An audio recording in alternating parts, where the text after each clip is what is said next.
Hello বন্ধুরা, welcome back. Computer হার্ডওয়্যারের আজকে যে এপিসোডটা করাবো আগেরটারই একটা কন্টিনিউশন বলা যেতে পারে। আগে যেগুলো করাচ্ছিলাম বিভিন্ন কমান্ড প্রম্পটে, সেইগুলোর এই যে এটা কীভাবে করে আরও অন্যান্য যেগুলো করাচ্ছিলাম পরপর, তারই একটা কন্টিনিউশন এইটা আজকে একটা করাবো। প্রথম যেটা করাবো সেটা হচ্ছে MDS CHED এই কমান্ডটা করাবো, আর দ্বিতীয়টা এই ডাটা স্টোরেজের ওপর কিছু করাবো। তো প্রথমে যেটা করাবো সেটা হচ্ছে MDS CHD command is a Windows utility. এটা উইন্ডোজ ইউটিলিটির আন্ডারে ক্যাটেগরিতে পড়ছে। Use to check for memory problems on a computer. Same আগে যেটা করেছিলাম মেমোরি প্রবলেম চেক করার জন্য যে অপশানটা নিয়ে কাজ করেছিলাম, এটাও ঠিক তেমনি। এটাও কম্পিউটারে মেমোরি কোনো প্রবলেম আছে কিনা এই কমান্ডটা দিয়েও চেক করা যায়। শুধু আগেরটা ছিল গ্রাফিক্সের ওপর, মানে রানে গিয়ে ওটা একটা উইন্ডো খুলে যাচ্ছিল, সেই উইন্ডো থেকে বিভিন্ন আমরা রিপোর্টটা জেনারেট করতে পারছিলাম। আর এখানে কমান্ডের উপর করতে হবে। It is a part of Windows memory diagnostic টুল, যেটা বলছিলাম উইন্ডোজ মেমোরি ডায়াগনস্টিক টুল যেভাবে আমরা করেছিলাম তারই এটা একটা পার্ট, কিন্তু এটা command based. It is a built in feature in Windows operating system. Windows operating সিস্টেমের একটা বিল্ট ইন ফিচার, মানে উইন্ডোজ লোড হলেই এটা অটোমেটিকলি লোড হয়ে যায়। The MDS CHD command can be used to launch the Windows Memory Diagnostic Tool from the command prompt. এই command prompt থেকে যদি কোনো কমান্ড দিয়ে আমরা ওই উইন্ডোজ মেমোরি ডায়াগনস্টিক টুল চালাতে চাই, তাহলে তখন এই কমান্ডটা দিতে হবে, MDS CHED। এটা দিলে বাকি সব সেম। মানে এখানে যে এটা দেওয়ার পর যে অপশানটা স্ক্রিনে আসবে সেটা আমরা অলরেডি দেখেছি কোন অপশানটা স্ক্রিনে আসবে। এই যে এটা চালানোর পর যে অপশানটা এখানে, এই অপশানটা চালানোর পর ওখানে অপশান আসবে যে ইমিডিয়েট কম্পিউটারটা রিস্টার্ট করাতে চান না পরে করাতে চান। যদি আমরা ওখানে ইমিডিয়েট রিস্টার্ট কম্পিউটার করাতে চাই, তাহলে কম্পিউটারটা ইমিডিয়েট রিস্টার্ট হবে এবং তারপরে ওই মেমোরি টেস্ট শুরু হয়ে যাবে, এবং মেমোরি টেস্ট সব কিছু কমপ্লিট হলে একটা রিপোর্ট জেনারেট হবে। আর যদি আমরা ওখানে না পরে করাতে চাই, 1 ঘন্টা বা পরে করাতে চাই, বা নেক্সট যখন কম্পিউটারটা আমাদের কাজ হয়ে যাবে বা অন্য সব কিছু হয়ে যাবে, তখন যদি আমরা কম্পিউটারটাকে রিস্টার্ট করাতে চাই, তাহলে সেই অপশানে যদি ক্লিক করি তাহলে সেটা সেই ক্ষেত্রে তখন সেইভাবে ঘটবে। মোট কথা, যেরকমভাবে আমরা উইন্ডোজ মেমোরি ডায়াগনস্টিক টুলস আগের দুটো অপশানে আমরা দেখেছি, সেম জিনিস, সেম পদ্ধতি, শুধু এটা কমান্ড বেস।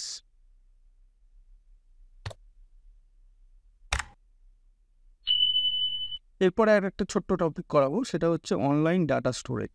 আমরা বিভিন্ন ডাটা স্টোর করি, যদি আমরা কম্পিউটারে করি তাহলে হার্ড ডিস্কে করি, পেন ড্রাইভে করি, এক্সটার্নাল হার্ড ডিস্কে করি, এরকম বিভিন্ন আমার সিডিতে বা ডিভিডিতে রাইট করে রাখি, এরকম বিভিন্ন অপশান আছে। কিন্তু আমরা দেখব অনলাইনে কী কী অপশান আছে, যেটা আমরা হয়তো জেনে বা না জেনে আমরা ডাটা স্টোর করে রাখছি সেই সব জায়গায়। তো সেইগুলোই আজকে একবার দেখে নেব। তাহলে অনলাইন ডাটা স্টোর বলতে যদি বলি, কি বোঝা যাবে? Online data storage is a virtual storage. Virtual মানে এখানে ফিজিক্যালি আমি দেখতে পাবো না, কিন্তু কোথাও না কোথাও এক জায়গায় স্টোর হয়ে যাবে বা আমাদের হয়ে সেখানে করাবে। It allows user to use the internet two store recorded data in a remote network. ইন্টারনেটের মাধ্যমে বা অনলাইনের মাধ্যমে যেভাবেই বলো না কেন, আমাদের এই ডাটাটা রিমোট নেটওয়ার্কিংয়ে, সে হতে পারে আমি কলকাতায় বসে আছি, ডাটাটা স্টোর হলো নিউ ইয়র্কে, বা আমি কলকাতায় বসে আছি, ডাটাটা স্টোর হলো জার্মানিতে। কোথায় হবে জানা নেই, কিন্তু এটা আমাদের হয়ে বিভিন্ন সংস্থা এটা করে থাকে। আমরা পরে আসছি, দেখব এক এক করে। We use either cloud service component or used with other option not requiring on-site data backup for this data storage method. এটা আমাদের ক্লাউড সার্ভিস বলে, মানে ক্লাউড মানে মনে হচ্ছে যেন আমরা ক্লাউডে আমরা এটা জমিয়ে রাখছি, কিন্তু অ্যাকচুয়ালি ক্লাউডে জমানো থাকবে না, এটা ফিজিক্যালি কোথাও না কোথাও এখানে সার্ভার থাকবে, সার্ভার স্টোরেজ বিরাট বিরাট ক্যাপাসিটির, সেইখানে কোথাও না কোথাও স্টোর হবে। এটা মেথডটা এরকমই। আমাদের আমরা জানতে পারবো না কোথায় স্টোর হচ্ছে, আমরা যে সার্ভিস প্রোভাইডারের মাধ্যমে যাব তারা জানবে যে কোন ডাটাটা কোথায় স্টোর হচ্ছে। আমরা শুধু তাদেরকে বলে দেবো যে এই ডাটাটা স্টোর করতে হবে, তারা করে দেবে। ক্লাউড স্টোরেজ, এক্ষুনি যেটা বললাম ক্লাউড স্টোরেজটা মানে কি? In this model here the digital data is stored in logical pools where is set to be on the cloud. Logical pools মানে সেখানে এরকম ড্রাইভগুলোকে মনে করে এরকম ভাগ করা হয় এবং সেই ভাগে বিভিন্ন অংশে বিভিন্ন ডাটা স্টোর থাকে এবং সেটা পুরোটাই হয় অনলাইনে, মানে অনলাইনে সেখানে জমা হয় আবার অনলাইনে সেখান থেকে নেওয়া হয়, সেটাকেই ক্লাউড বলা হচ্ছে। মেঘের যেমন স্তর থাকে সেই রকম এখানে এই যে ডিজিটাল ডাটাটাও ওরকম স্তরে রাখা হয়। The physical storage span multiple servers in multiple location. এই যে এগুলো দেখালাম, এই যে ফিজিক্যাল, এই যে এগুলো সবই ফিজিক্যাল, কোথাও না কোথাও আমরা দেখতে পাচ্ছি না বলে আমাদের কাছে সেটা মনে হচ্ছে কোনো একটা রিমোট লোকেশানে, ক্লাউডে বা লজিক্যাল পুলসে বা এরকমভাবে অনলাইনে স্টোর হচ্ছে, কিন্তু হচ্ছে মানে কি ফিজিক্যালি কোথাও না কোথাও হচ্ছে, সেইটা আমরা দেখতে পাচ্ছি না, তার জন্য আমরা এরকম ভাবছি। তাহলে ফিজিক্যালি কীভাবে হয় না, span multiple servers in multiple location. কোনো একটা সার্ভার আছে মনে করো নিউ ইয়র্কে, কোনো একটা জার্মানিতে, কোনো একটা ইংল্যান্ডে। এইবার আমি এখানে কলকাতায় বসে একটা ডাটা স্টোর করতে চাইছি, সেটা এখানেও হতে পারে, সেটা এখানেও হতে পারে, সেটা এখানেও হতে পারে, আবার দুটো ভেঙেও হতে পারে বা তিনটে ভেঙেও হতে পারে। এই hosting company on it and manage the environment. একটা হোস্টিং কোম্পানি মানে বললাম এক্ষুনি যারা সার্ভিস প্রোভাইডার করে ওই অনলাইন স্টোরেজের জন্য, তারা এটা ম্যানেজ করে, আমাদের এখানে কোনো হাত নেই। সাধারণ ইউজারদের কোনো এখানে কিছু করার ক্ষমতা নেই। We can access and data is available by this cloud storage providers. আমরা সেটাকে অ্যাক্সেস করতে পারি, সেটাকে অনলাইনে পেতে পারি এই সার্ভিস প্রোভাইডারের মাধ্যমে। The physical environmental secure protected and running by them also. এই যে এখানে ফিজিক্যালি এই যে সার্ভার এখানে তৈরি হচ্ছে বিভিন্ন লোকেশানে, এগুলো অবশ্যই সিকিউর হতে হবে, তাহলে ডাটা লিক হয়ে যাওয়ার সম্ভাবনা থাকবে। প্রোটেক্টেড হতে হবে, কারণ ভাইরাস আক্রমণ হতে পারে বা কোনো কেউ হ্যাকিং করে ডাটা চুরি করে নিতে পারে, কারণ কাস্টমারদের ইউজারদের ডাটা খুব গুরুত্বপূর্ণ ডাটা হবে। তারা এত আর কোনো ছবি বা কোনো ABCD এইসব লেখা হবে না, গুরুত্বপূর্ণ ফাইলই আমরা বা গুরুত্বপূর্ণ তথ্য ইনফরমেশানই আমরা স্টোর রাখবো এবং সেটাকে ঠিকঠাকভাবে চালানো তাদের দায়িত্ব। Individual people or company or any organization buy or lease storage capacity from the providers to store user company organization data. আমরা সাধারণত একটা, যেমন ধর জিমেলে আমরা যদি অ্যাকাউন্ট খুলি, সেখানে একটা 15 GB আমাদের একটা ক্যাপাসিটি ফ্রি দেয়। ওই 15 GB পর্যন্ত আমরা ডাটা সেখানে ফ্রি রাখতে পারি। তারপরে যদি আমরা করতে চাই বা পেতে চাই আরও বেশি স্পেস, আরও বেশি জায়গা, স্টোরেজ ক্যাপাসিটি, তাহলে এগুলো কিন্তু কোম্পানি প্রোভাইড করবে বা সেই অর্গানাইজেশন প্রোভাইড করবে আমাদেরকে, মানে ইউজারকে। অবশ্যই সেটা চার্জেবল বেসিসে হবে। Google, Amazon, Microsoft etcetera are the example of it. এই যে সার্ভিস প্রোভাইডার যেগুলো বলছিলাম বা যে অর্গানাইজেশন যেটা এগুলো অর্গানাইজ করে অনলাইন ডাটা স্টোরেজ, তাদের মধ্যে গুগল, অ্যামাজন, মাইক্রোসফট এরা বিখ্যাত।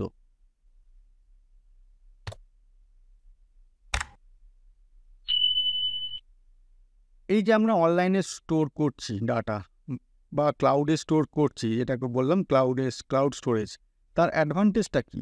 না, অ্যাডভান্টেজটা এইটাই, we can save our photos, files to drive and access them from any device anywhere. আমরা ধরো কোনো জিনিস যদি বাড়িতে আলমারিতে রাখি, এবার বাইরে বেরিয়ে গেছি কোথাও, সেইটা আমরা পাবো না, আমাকে বাড়ি ফিরে আসতে হবে। কিন্তু এইসব অনলাইনে ক্লাউড স্টোরেজে রাখার জন্য বা কোনো একটা ফাইল আমাদের কম্পিউটারে কাজ করেছি, সেই ফাইলটা তৈরি করেছি, কম্পিউটারে সেভ আছে। এবার আমি কোনো একটা জায়গায় গেলাম যেখানে আমাকে ওই ইনফরমেশানটা দিতে হবে, আমি কি করে পাবো? আমার বাড়ির কম্পিউটারে আছে, তাহলে আমি থেকে শেয়ার করতে পারছি না। যদি এটা ক্লাউড স্টোরেজে রাখতাম, অনলাইনে রাখতাম, তাহলে তক্ষুনি সেখানে দাঁড়িয়ে আজকালকার দিনে মোবাইল এবং নেট সব কিছুই অ্যাভেলেবেল সবারই কাছে, সে তক্ষুনি অনলাইনে সেটাকে বার করে তাদেরকে দিয়ে দিতে পারি। সুতরাং যে কোনো ডিভাইস থেকে, যে কোনো জায়গা থেকে এই সুবিধাটা সম্ভব। We can access, edit and share our files on all our devices when ever we are. আমরা সেগুলোকে অ্যাক্সেস করতে পারি, এডিট করতে পারি এবং এমনকি শেয়ার করতে পারি সেই ফাইলগুলোকে যেখান থেকে খুশি যখন খুশি। We can also decide the permission category to user we are sharing the file. আমরা যখন কাউকে ফাইলটা শেয়ার করছি বা কোনো ফোল্ডার শেয়ার করছি অনলাইনে যেটা আছে, সেইটার পারমিশন আমরা সেট করে দিতে পারি, নির্দিষ্ট করে দিতে পারি যে আমি একে একে আমি শেয়ার করছি, একে এই পারমিশন দিলাম, সে শুধু দেখতে পাবে, সেটাকে ডাউনলোড বা এডিট করতে পারবে না। আর একজনকে দিলাম, সে দেখতে পাবে, ডাউনলোড করতে পারবে, এডিট করতে পারবে। এইরকম বিভিন্ন অপশান সেখানে সেট করা যায়, যেগুলো আমরা ইউজার টু ইউজার ভ্যারি করে সেটাকে সেট করে দেওয়া যায়। Even if we lost our devices files will be as it is. মনে করো আমাদের কম্পিউটার মোবাইলে আছে, মোবাইল থেকে আমরা জিমেল অ্যাক্সেস করি, তাহলে মোবাইলটা কোনো কারণে যদি হারিয়ে যায় কী হয়? আমরা তো নতুন মোবাইল কিনে সেখানে জিমেলটা user ID password, email ID password দিয়ে কনফিগার করে নিই, তার মধ্যে এবার জিমেলের যে ড্রাইভে আমাদের ফাইলগুলো থাকে সেগুলো পেয়ে যাই। তাহলে ডিভাইস যদি হারিয়ে যায়, খারাপ হয়ে যায় বা কিছু হয়, এই অনলাইনে রাখার সুবিধে এটা কোনো হয় না। এখন মনে করো কোনো ফাইল, কোনো ছবি ফোনে আছে কিন্তু অনলাইনে রাখা ছিল না, তাহলে ফোনটা যদি হারিয়ে যায় তাহলে সেই ছবিটাও গেল বা যে ফাইলটাও গেল, কারণ সেটা অনলাইনে সেভ করা নেই। তো এই হচ্ছে অ্যাডভান্টেজ, ক্লাউড স্টোরেজে রাখার অ্যাডভান্টেজ। এবার কতগুলো পপুলার ক্লাউড স্টোরেজ দেখে নিই। প্রথমটা হচ্ছে Google Drive. Google Drive is a file storage and synchronization service and developed by গুগলের দ্বারা এটা তৈরি হয়েছে। Google Drive allows user to store files in the cloud, actually on Google servers, synchronize files across devices and share files. Google Drive-কে data রাখলে আমরা কী করতে পারি? ফাইলগুলো রাখলে সেগুলো গুগল সার্ভারে থাকবে, সেগুলো সিঙ্ক্রোনাইজ হবে, মানে আমরা যখন সেগুলোকে আবার নতুন করে আপডেট করার দরকার হলে সেগুলো অটোমেটিক্যালি সিঙ্ক্রোনাইজ হয়ে যাবে। যে কোনো ডিভাইসে, সে মোবাইল থেকে করি, কম্পিউটার থেকে করি, যেখান থেকে করি, এবং ফাইলগুলো শেয়ার করতে পারবো। And Google Drive offers apps with offline capabilities for Windows and Mac OS computers, Android, iOS smartphone, tablets. এগুলোর জন্য অ্যাপসও আছে, সেই অ্যাপসগুলো থেকে যদিও আমরা করি, তাহলেও এই গুগল ড্রাইভের এইগুলো আমরা অ্যাক্সেস করতে পারি, শেয়ার করতে পারি, এডিট করতে পারি, সব কিছু করতে পারি। উইন্ডোজের জন্য আছে, ম্যাক ওএসের কম্পিউটারের জন্য আছে, আবার মোবাইলে অ্যান্ড্রয়েডের ক্ষেত্রেও আছে, iOS স্মার্টফোন, ট্যাবলেটের ক্ষেত্রেও আছে। Also Google Drive brings Google documents, Google sheet, Google slides, এইগুলো গুগল ড্রাইভে আছে, যেগুলো অ্যাকচুয়ালি গুগল অনলাইনে হয়, এবং সেটা যখন আমরা সেভ করি দেখবে সেটা ক্লাউডে সেভ হয়। এই জন্য কী হয়, যখন এইসবগুলো কাজ করতে হয় সেগুলো অনলাইনে করতে হয়। তার মানে অটোমেটিক্যালি আমি গুগল শিটে যদি কোনো কিছু ডাটা এন্ট্রি করি, অটোমেটিক্যালি সেটা সিঙ্ক্রোনাইজ হয়ে যাবে গুগল সার্ভারে বা গুগল ড্রাইভের সঙ্গে, এবং সেখানে অটোমেটিক্যালি সেভ হয়ে যাবে। Files created and edited through Google docs suited are saved in Google Drive, যেটা এক্ষুনি বললাম, আমাদের কাজ করতে করতে। এবং এটা আরও একটা যে ব্যাপার, একই ফাইল যদি আমরা ধরো 10 জনের মধ্যে শেয়ার করে রাখি, প্রত্যেকে যে যার সেই ফাইলে, একই সেম ফাইলে প্রত্যেকে যে যার মতো এন্ট্রি করছে, সব কিন্তু একসঙ্গে সিঙ্ক্রোনাইজ হচ্ছে, একসঙ্গে সেভ হচ্ছে। এটা একটা বিরাট অ্যাডভান্টেজ গুগল ড্রাইভে এখানে কাজ করার। আর কি না, Google Drive offers to user, যেটা বললাম, 15 GB of free storage, sharing it with Gmail and Google photo, এগুলো রাখা যায়। Google Drive also offers more than 15 GB storage but also are rental basis. 15 GB উপরে নিতে গেলে সেগুলোকে চার্জ দিতে হয়। User can change privacy setting for individual files and folders, privacy setting করতে পারে, যেটা আগেই বলেছি। User can share the link of the file and folders to others, সেই লিঙ্ক, ফাইলের এবং ফোল্ডারের লিঙ্কগুলো শেয়ার করতে পারে, এবং বুঝে কাকে শেয়ার করছে সেই বুঝে সেখানে সিকিউরিটি সেটিংও করে দিতে পারে। এরপরে আসছে Microsoft Sky Drive. Microsoft Sky Drive is a file hosting service operated by Microsoft দিয়ে তৈরি। মাইক্রোসফট এটাকে ডেভেলপ করেছে। Registered user can share and synchronize the file, same ক্লাউডে যেরকম হয় সিঙ্ক্রোনাইজ এবং শেয়ার করা যাবে। ওয়ান ড্রাইভ, যেটা অ্যাকচুয়ালি মাইক্রোসফটের খুব পপুলার, ওয়ান ড্রাইভে also works as the storage backend of the web version of Microsoft office. Microsoft অফিসে অনলাইনে যখন আমরা অনলাইন ভার্সনে যখন কাজ করব, সেই যে ডাটাটা সেটা স্টোর হবে, সেটা ব্যাকএন্ডে কোথা হয়? ওয়ান ড্রাইভে হয়। One drive gives 5 GB of storage space and beyond that it is chargeable. Google drive যেমন 15 GB দেয়, এখানে গুগল ড্রাইভ কিন্তু এর মাত্র 5 GB দেয়, তারপরে চার্জেবল বেসিসে হয়ে যায়। The apps come with Microsoft Windows সঙ্গে এই অ্যাপসটা আসে OneDrive। Microsoft Office apps directly integrated with OneDrive। Microsoft Office directly OneDrive-এ ইন্টিগ্রেটেড করা আছে। তার ফলে কি হয়, অনলাইন ভার্সানে কাজ করলে সেখানে যে কাজগুলো হবে অটোমেটিক্যালি OneDrive-এ সেগুলো সেভ হয়ে যায়। ঠিক আছে, তো এই একটা ছোট্ট করে টপিক করিয়ে দিলাম। এবার এরকম মাঝে মাঝে ছোট ছোট টপিক করাতে যাব, কারণ বড় টপিক করানোর পর মাঝখানে দু একটা ছোট টপিক করিয়ে নিলে কি হয়, তোমাদের আদার ইনফরমেশানগুলো তোমাদের নলেজে চলে আসে, তোমরা জেনে যেতে পারো। যারা ক্লাউড স্টোরেজ জানো, যারা জানো না তারা এই ছোট ছোট এপিসোডের মাঝখানে বড় কোনো একটা টপিক করাচ্ছি, তার মাঝখানে এরকম ছোটো এপিসোডের মধ্যে করিয়ে নিলে সেই ইনফরমেশানগুলো তোমরা জেনে গেলে, শিখে গেলে। ঠিক আছে, তো আজকে এই দুটো করালাম।